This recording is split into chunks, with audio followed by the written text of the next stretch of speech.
ছাত্র আন্দোলনের খুব গুরুত্বপূর্ণ একজন সমন্বয়ক তালাত মাহমুদ রাফি, তাকে নিয়ে একটা সংবাদ প্রকাশিত হয়েছে তার অবৈধ তদবির বাণিজ্য নিয়ে। ডেইলি বাংলাদেশ পোর্টালটার নাম, হেডলাইনটা এরকম: সমন্বয়কদের তদবির বাণিজ্য এক রাফির হিসাবে 32 কোটি টাকা। চট্টগ্রামে রাফি কি কি করেছেন ওই সময়টাতে, মুভমেন্টের সময়টাতে, তার সাহসিকতার বর্ণনা দিয়ে শুরু, কিন্তু পরবর্তীতে অনেকগুলো ঘটনা সামনে নিয়ে আসা হয়েছে।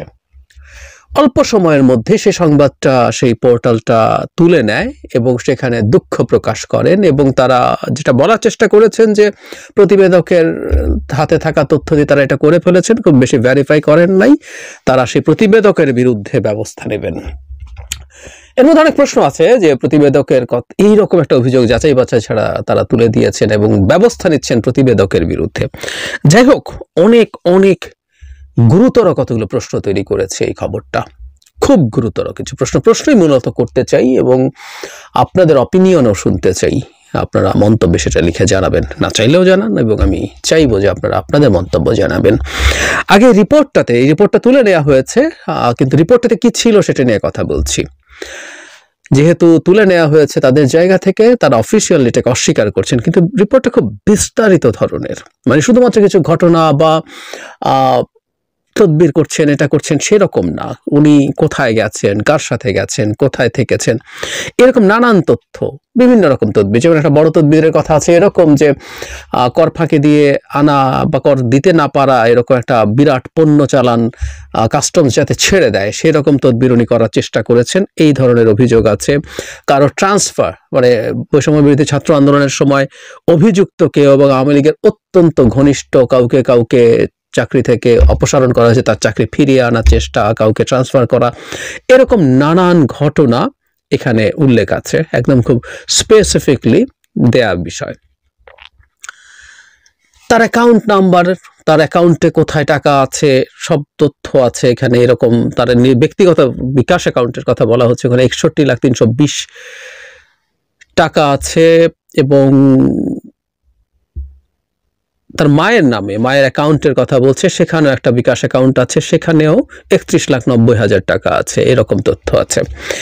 এরপর যেটা আসলে মানে সবচেয়ে বড় তথ্য, যে বিরাট যে অঙ্কের কথা বলা হচ্ছে, আমি একটু পড়ি। টাকা বিদেশি অর্থে কনভার্ট করার একটি বাইন্যান্স অ্যাকাউন্ট রয়েছে রাফির, তার এনআইডি দিয়ে ওই অ্যাকাউন্ট খোলা হয়। অ্যাকাউন্টের ইউজার আইডি ডোনার1, মানে ইউজার আইডির কথাও এখানে জানা যাচ্ছে। এই অ্যাকাউন্টের 22 অক্টোবর পর্যন্ত সর্বশেষ ব্যালেন্স $26,84,900, প্রতি ডলার 119 টাকা 45 পয়সার বাজার দাম অনুযায়ী বাংলাদেশি মুদ্রায় যায় 32,07,12,619 টাকা। এখানে বলা হচ্ছে চিটাগাংয়ের বিখ্যাত বাণিজ্যের কেন্দ্র রিয়াজউদ্দিন বাজার, সেখানেও ব্যবসায়ীরা, মানে যেখানে যার যে ধরনের প্রয়োজন, তাদের মধ্যে যে কোনো ধরনের সেটেলমেন্টের জন্য রাফিকে ডাকা হয়, এরকম কথাবার্তা আছে। তার বড় বড় ধনী বন্ধু আছে, তিনি কক্সবাজারে গেছেন, সেখানেও নানান রকম সেটেলমেন্টে কাজ করেছেন। মানে মোদ্দা কথাটা হচ্ছে, যেখানেই যেমন সংকট হোক না কেন, সেখানে জনাব রাফি গিয়ে হাজির হচ্ছেন, এবং ছাত্র সমাজের বহু সংকটে গিয়ে হাজির হন, কিন্তু জনাব রাফি টাকার লেনদেন করে সেই সমস্যাগুলোর সমাধান করেন, তদবির করেন। এই হচ্ছে মূল বিষয়। যথেষ্ট পরিমাণ তথ্য দিয়ে বিশ্বাসযোগ্য মনে হবে এভাবেই রিপোর্টটা করা হয়েছে। রিপোর্টটা সত্য মিথ্যা এই আমরা বুঝতে পারছি, কারণ হলো প্রতিষ্ঠানটা এটা সরিয়ে নিচ্ছে। কিন্তু তার আগে একটা জিনিস বলা খুব জরুরি। এই স্ক্রিনশটটা, এই হেডলাইনের স্ক্রিনশটটা অনেক গুরুত্বপূর্ণ মানুষ শেয়ার করেছেন, এবং শেয়ার করে তারা এই ব্যাপারে, আমি অন্তত ফেসবুকে যাদেরকে ক্রেডিবল মানুষ মনে করি, যাদের অহেতুক কোনো কিছুতে হুজুগে লাভ দেওয়া দরকার এরকম মনে করেন না, এরকমও বহু মানুষ এই স্ক্রিনশট শেয়ার করেছেন, হতাশা প্রকাশ করেছেন, তদন্ত চেয়েছেন প্রপার, এবং ব্যবস্থা চেয়েছেন। কারণ এখানেও আছে যে তাকে ওয়ার্নিং দেওয়া হয়েছে বা এই ধরনের আলাপ আছে, এবং শুধু তিনি নন, আরও বেশ কিছু সমন্বয়কের ক্ষেত্রেও এই ধরনের ওয়ার্নিং আছে, বহিষ্কার আছে। সমন্বয়কের নিচু পর্যায়েরও কেউ সমন্বয়ক নন, এই মুভমেন্টে ছিলেন, এরকম অনেকের বিরুদ্ধে ব্যবস্থার কথা রিপোর্টে আছে, দীর্ঘ একটা রিপোর্ট। এখন প্রশ্ন হচ্ছে, এই রিপোর্টটা কেন এখন আসলো? তারও আগে আর একটা কথা বলে রাখা ভালো, এর মধ্যেও গুরুত্বপূর্ণ মানুষজন একটা তথ্য ফেসবুকে দিয়েছেন, সেটা হলো এই যে নিউজ পোর্টালটা, এটা একটা গোয়েন্দা সংস্থার, অত্যন্ত পরিচিত একটা গোয়েন্দা সংস্থার পোর্টাল, তাদের পরিচালিত পোর্টাল। তো সেই পোর্টালে এই ধরনের তথ্য আসা। এবার আমরা যাবতীয় ইস্যুগুলো নিয়ে একটু কথা বলতে শুরু করি। প্রশ্ন হচ্ছে, আমরা ধরে নিচ্ছি যে এটা একটা গোয়েন্দা সংস্থার পোর্টাল, কারণ কয়েকজন খুবই গুরুত্বপূর্ণ রিলায়েবল মানুষ এটাকে সেভাবে বলার চেষ্টা করেছেন এবং তাদের এই অনুমান বা তাদের এই তথ্য সঠিক এটা হবার সম্ভাবনাই বেশি। তারও আগের কথা, তাহলে মানে একটা অফ টপিকের প্রশ্ন করি, সেটা হচ্ছে যে একটা গোয়েন্দা সংস্থা একটা পত্রিকা বা পোর্টাল চালাবে কেন? কিন্তু চালায়, এটা আমরা শেখ হাসিনা সরকারের সময়ও দেখেছি। নানান রকম পোর্টালের সাথে এটা কোনো এজেন্সির সাথে জড়িত, এটা শুনতাম, তাদের দেওয়া তথ্য ওখানে ফিড করা হয়। যাই হোক, তারা এটা আনলেন কেন? আচ্ছা, এটা কি সত্য? তর্কগুলো করছি, প্রশ্নগুলো তুলছি। এটা যদি সত্য হয়ে থাকে, এটা আসলো কেন? রাষ্ট্রীয় একটা গোয়েন্দা সংস্থা, একজন ছাত্র সমন্বয়ক, যিনি এখন বৈষম্য বিরোধী ছাত্র আন্দোলনের কেন্দ্রীয় সহ সমন্বয়ক হয়েছেন, তো তা যদি হয়ে থাকে, তাহলে এখন কেন তার এই রকম অভিযোগ সামনে আনা হলো, প্রকাশিত করা হলো, এবং একটা গোয়েন্দা সংস্থা কেন চাইছে এই তথ্যগুলো স্প্রেড করুক? তারা কি ছাত্র সমন্বয়কদের উপরে কোনো কারণে নাখোশ, নাকি ব্যক্তিগতভাবে জনাব রাফির উপরে কোনো রকম কোনো সমস্যা আছে?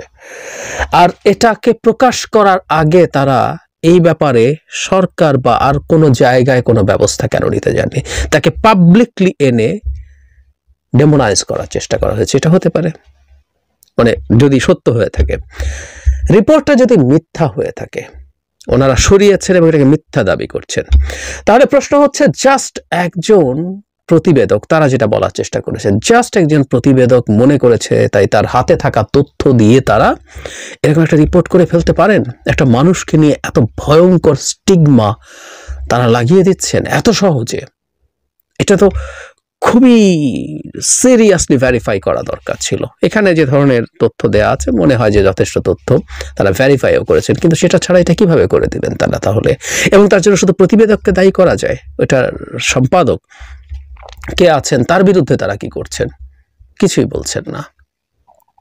এবং এর মাধ্যমে আরেকটা জিনিস প্রমাণিত হলো, এদেশের গোয়েন্দা সংস্থাগুলো রাজনীতির মাঠে আগে যেমন ভূমিকা রাখার চেষ্টা করত, প্রভাব রাখার চেষ্টা করত, প্রভাবিত করার চেষ্টা করত, ঠিক একই চেষ্টা আবারও হচ্ছে। যদি সত্য হয়ে থাকে নিউজটা বা মিথ্যা হয়ে থাকে, হোয়াট এভার, তারা ইনভলভড আছে ভেরি মাচ। এই প্রশ্নটা আসে, যেটা নিয়ে আমরা সিরিয়াসলি সমালোচনা করেছিলাম সেই সময়টাতে। সবচেয়ে গুরুত্বপূর্ণ প্রশ্ন আমার কাছে অবশ্য অন্যটা, এই রিপোর্টটার আগে, সেটা দিয়ে শেষ করব, সেই আলোচনা দিয়ে।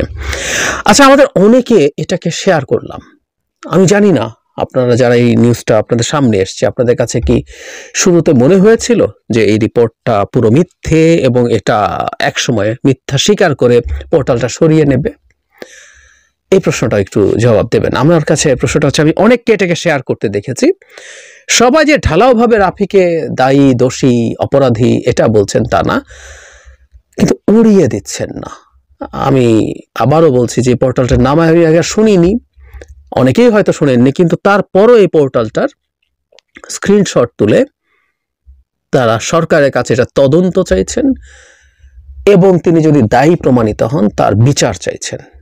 তার মানে প্রাথমিকভাবে অন্তত মানুষের মধ্যে এই পারসেপশন তৈরি হয়েছে এই সংবাদটা সঠিক হতে পারে।